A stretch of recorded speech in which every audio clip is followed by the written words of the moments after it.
Le plaisir de vous retrouver, mesdames et messieurs. Bonsoir et bienvenue dans ce journal de 20h, le sommaire. Les opérateurs d'enrôlement annoncés hier par le président de la CENI n'ont pas été effectifs dans toutes les communes de la capitale. Les agents des KRL étaient absents par endroits et dans d'autres communes. Ce sont les kits qui manquaient. Vous suivrez les différents constats dans ce journal. L'FNDC Nzerekori a procédé ce jeudi à sa première manifestation véritable contre le troisième mandat.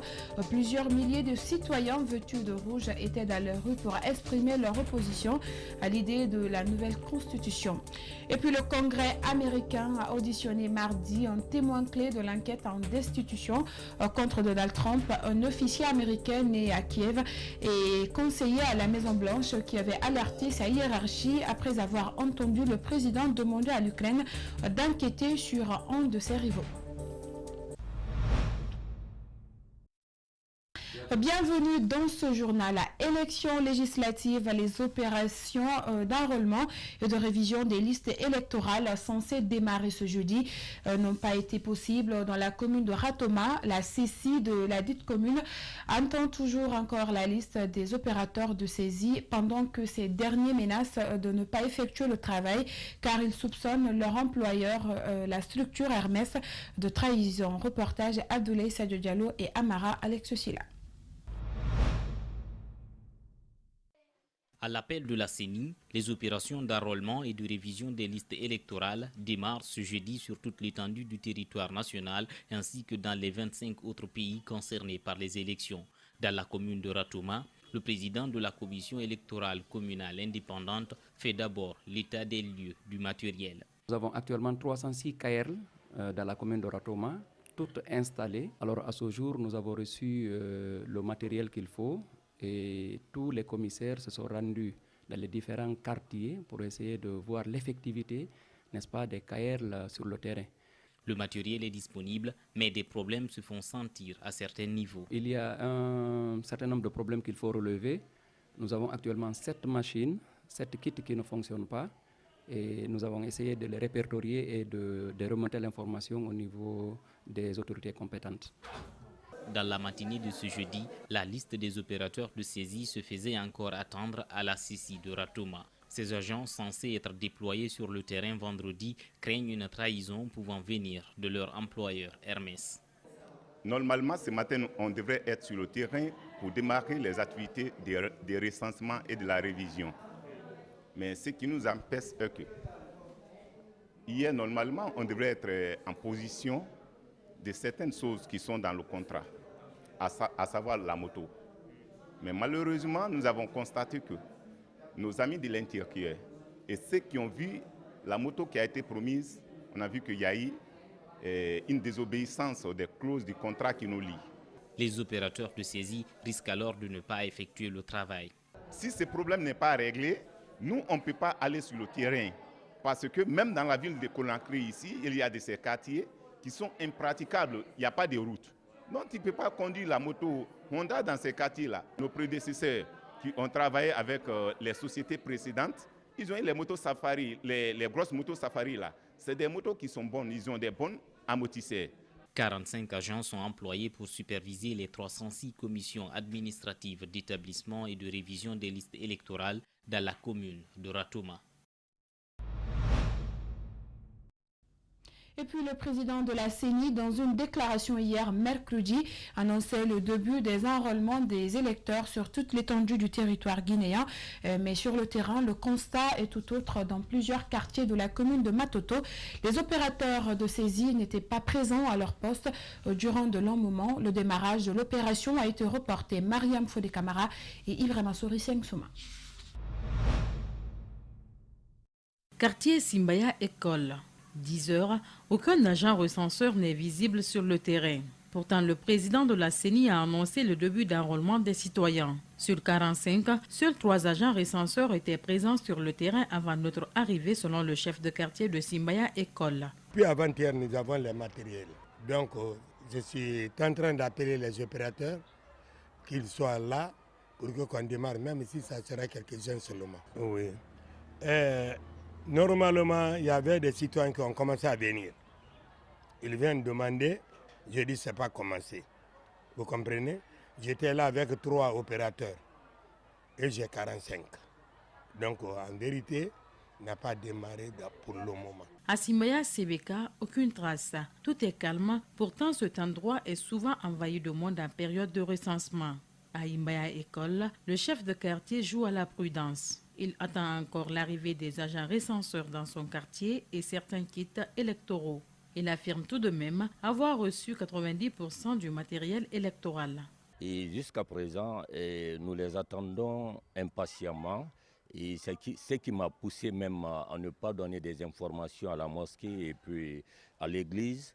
Et pour ne pas que je sois envahi ce matin par mes citoyens, j'ai reçu 90% des matériels. Ça reste le kit.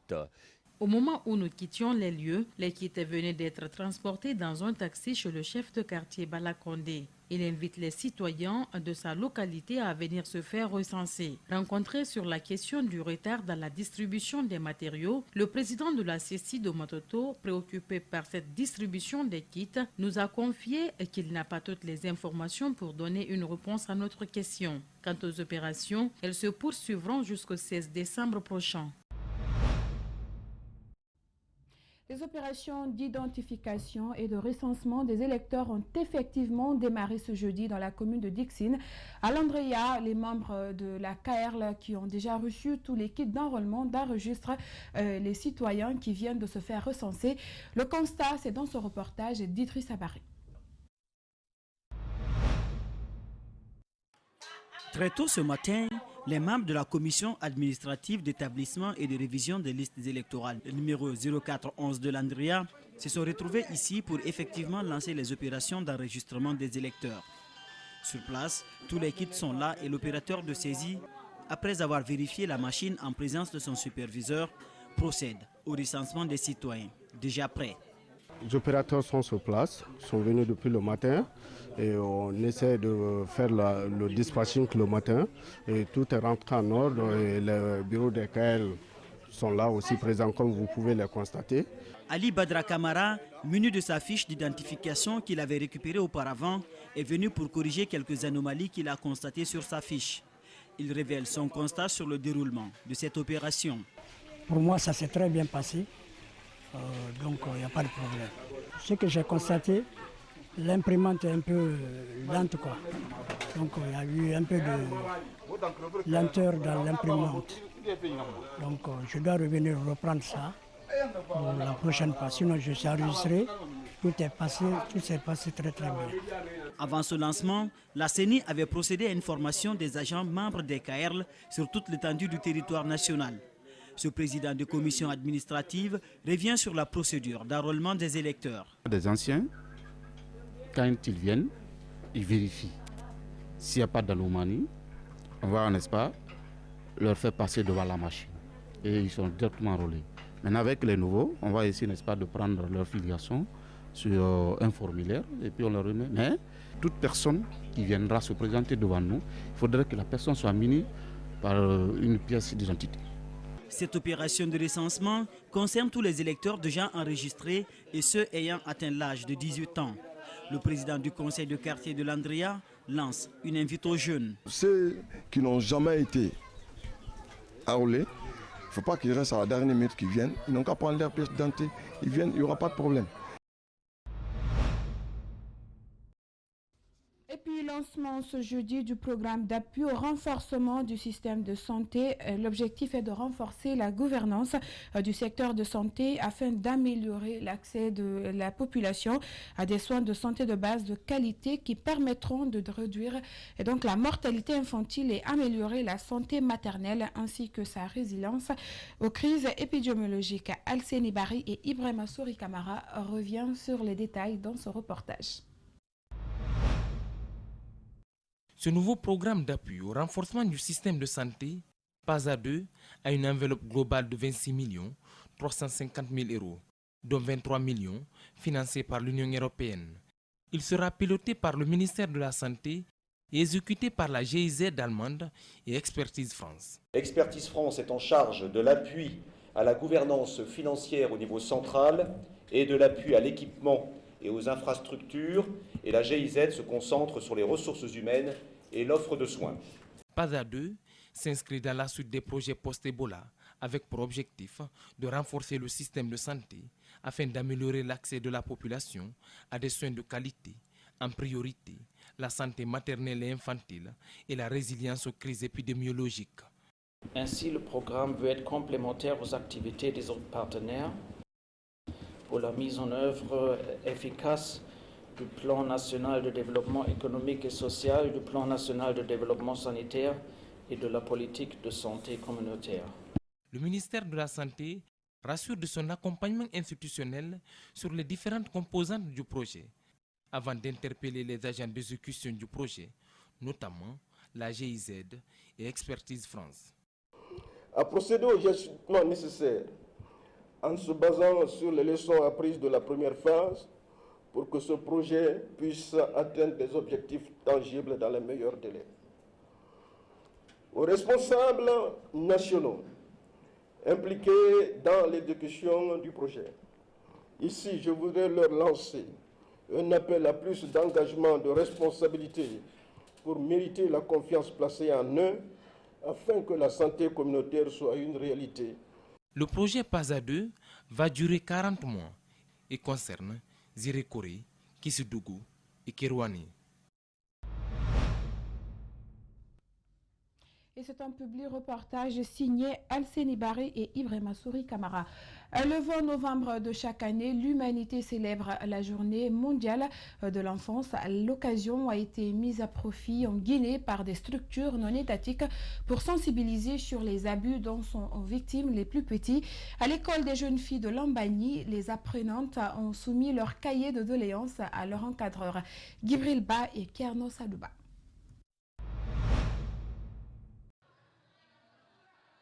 La journée de l'enfance a été créée en 1954 et est célébrée chaque année le 20 novembre afin de promouvoir le respect et les droits des enfants. C'est une journée qui marque également l'adoption de la Déclaration et de la Convention relative aux droits de l'enfant. Le message il est très simple. On sait que ce mariage précoce prévaut dans toutes les régions, ça prévaut dans toutes les familles presque, et il faut que l'on lutte contre ça. À l'occasion de la célébration de la Journée mondiale de l'enfance, le réseau national de lutte contre le mariage des enfants prend des initiatives et sensibilise pour que cette pratique s'estompe. Nous sommes venus travailler avec les enfants en amont pour les préparer afin qu'ils portent le flambeau de Renam. Donc nous sommes venus les coacher pour qu'elles puissent saisir ces jours-là pour exprimer leurs droits. L'année 2019 est une année très spéciale car elle marque les 30 ans de la Convention relative aux droits des enfants. Eux-mêmes, ils disent qu'il est temps que chaque enfant jouisse de ses droits. Nous devons agir maintenant pour mettre fin à toutes les formes de violation des droits des enfants, notamment le mariage. Aujourd'hui, nous avons une occasion unique d'agir sur cette dynamique et d'accélérer les efforts pour aider à changer la vie des enfants partout dans le monde. La vulgarisation des instruments juridiques relatifs à la lutte contre le mariage des enfants en Guinée, promouvoir la santé sexuelle et reproductive et la promotion de l'épanouissement de la fille reste le combat de tous les jours de cette association. Et comme je vous l'annonçais dans les titres, le FNDC a procédé ce jeudi à sa première manifestation de rue en Zirekore. Une marée rouge a parcouru certaines artères importantes de la ville. Ses opposants à l'adoption d'une nouvelle constitution ont voulu donc, à travers cette marche pacifique, exprimer leur désaccord avec la tenue d'un référendum en Guinée. Exprimer leur désaccord également. Nous avons joint au téléphone l'ancien maire de Zirekore, fédéral de l'UFR dans la région. Cécile-Loire revient sur les temps forts de cette manifestation. Suivez. Ça me rappelle dès le 26 octobre 2006 quand tous les courriers étaient sortis dans les rues sous la convocation de la coordination de la jeunesse pour protester contre l'état des routes de notre région. Aujourd'hui, le FNDC a fait un miracle. Puisque nous, on n'était pas en réception présidentielle comme l'ont fait les autres la fois passée, aucun des gouverneur au niveau national n'était là. Localement, FNDC et partis politiques ont pu battre le pavé en mobilisant plus de 100 000 personnes dans les rues des Zéro-Cré. Hier soir, les messages ont passé dans les radios. On a encouragé les gens et que on les a pris que nous serons même nous-mêmes à la tête des cortèges. Ça les a encouragés et aujourd'hui, vraiment, la population est sortie massivement. Malgré le doute qui planait dans le cœur des uns et des autres parce que pensant qu'on allait les gazer, ben, le pavé a été battu. Vraiment, amusement à part, Zéro-Cré est sorti pour dire non à un troisième mandat. Zéro-Cré est sorti pour dire non à un référendum. Et les prochaines fois, puisque les gens ont été rassurés qu'il n'y a plus de gaz, il n'y a plus de coups de feu, les gens sortiront massivement par rapport à aujourd'hui, on vous le promet. Et puis des ministres ressortissants de la région auraient tenté d'empêcher cette marche du FNDC. Ils se seraient rendus précipitamment chez le patriarche pour lui demander de faire annuler la manifestation. On écoute à nouveau Cécélois. Le pacte a été levé unilatéralement par M. le gouverneur de région. Mais hier, on a été surpris de voir un hélicoptère venant de Conakry avec tous les ministres de la forêt pour venir convoquer les FNDC. C'est le doyen, c'est le vieux Hadal Mourhouz pour dire d'arrêter la manifestation. Alors que la dernière fois, le gouverneur avait dit que maintenant, la Guinée n'est pas, le Zéro-Cré n'est pas hors de la Guinée. Comme Conakry a marché, l'AB a marché, le Zéro-Cré aussi doit marcher. Bon, puisqu'ils devaient recevoir le président de la République, ils ont levé notre convention.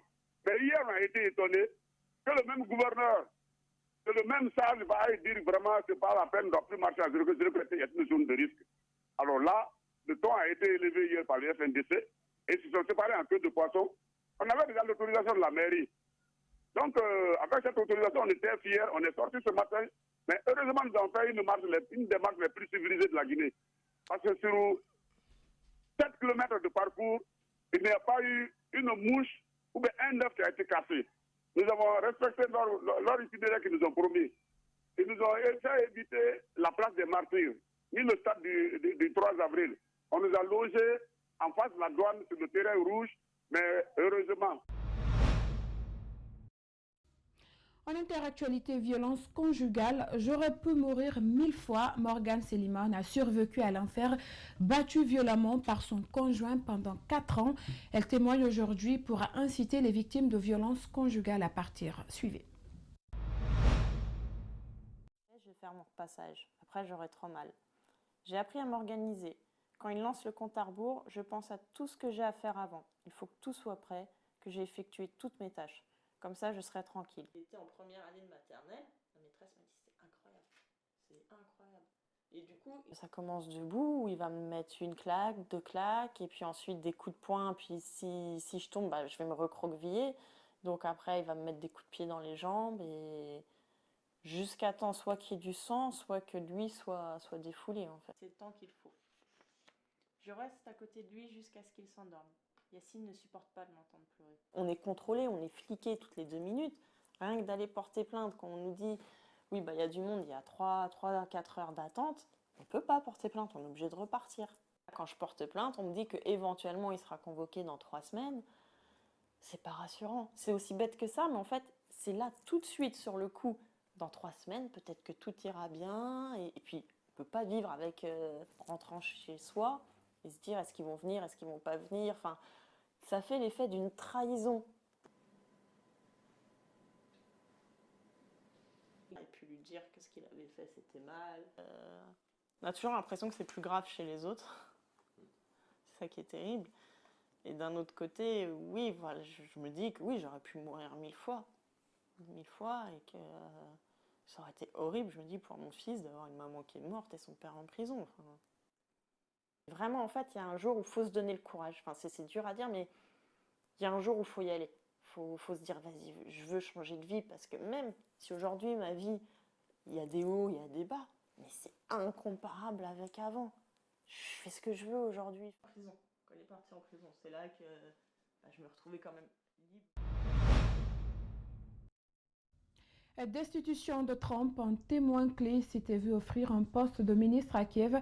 Le Congrès américain a auditionné mardi un témoin clé de l'enquête en destitution contre Donald Trump, un officier américain né à Kiev et conseiller à la Maison-Blanche qui avait alerté sa hiérarchie après avoir entendu le président demander à l'Ukraine d'enquêter sur un de ses rivaux. Suivez, c'est un reportage de nos confrères de l'AFP.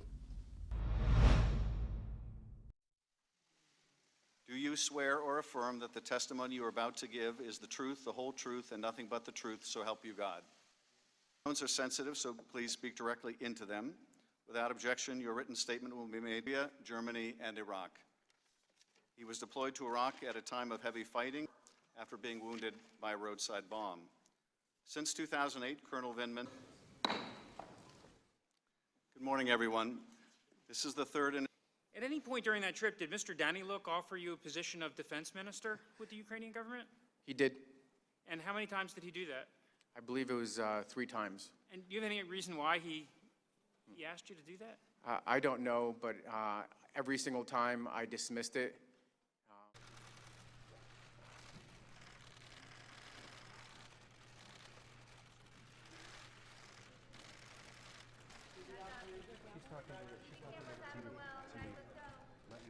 The whole truth and nothing but the truth, so help you God.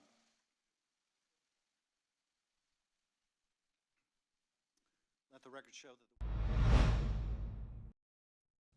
Et voilà, c'est la fin de cette édition d'information réalisée par Malik Sangana Kamara et Antoine Kourouma et toute l'équipe de la rédaction. Merci de l'avoir suivi et bonne soirée avec les programmes d'Espace TV.